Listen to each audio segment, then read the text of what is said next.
दोस्तों अस्सलाम वालेकुम, आदाब।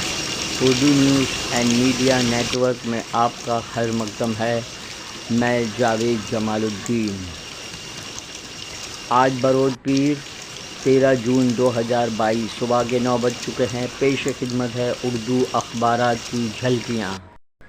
सबसे पहले रोज़नामा उर्दू टाइम। JNU की तालिबा आफरीन फातिमा के वालिद जावेद के घर पर चला बुलडोज़र। संजय रावत का बयान, 48 घंटों के लिए मरकज़ी एजेंसी ED हमारे हवाले कर दें।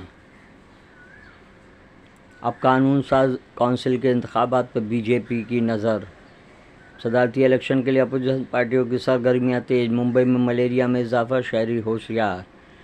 शशि थरूर ने वज़ीर आज़म मोदी से अपील की, इस्लामी फोबिया के सिलसिले में खामोशी तोड़ें।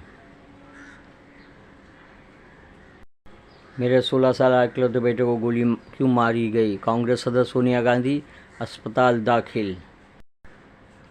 नरेंद्र मोदी स्टेडियम के खिलाफ पाटीदारों का मुजाहरा।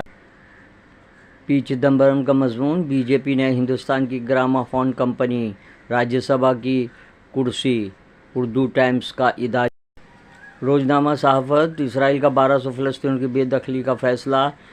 यूरोपियन यूनियन और अक़वाम मुत्तहिदा ने मज़म्मत की। JNU की तालिबा के वालिद जावेद के घर पे बुलडोज़र चला। मुंबई में साइबर सेफ्टी मुहिम का आगाज़। PHP रहनुमाई करने वाले बोर्ड का इजलास। यकसा सिविल कोड समेत 4 तजावीज़ पास। मगरबी बंगाल के कई इलाकों में तशद्दुद।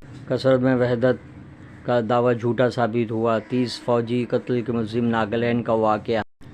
रोज़नामा इन दिनों मुंबई और की आदत में ज़बरदस्त कमी। एक सर्वे। सोनिया गांधी और राहुल गांधी को सियासी असबियत की वजह से ED ने नोटिस जारी किया है। मुंबई में साइबर सेफ्टी मुहिम का आगाज़। शहरियों को एहतियाती तदाबीर के तरीके बताए गए। अलवा खाड़ी पुल का काम शुरू।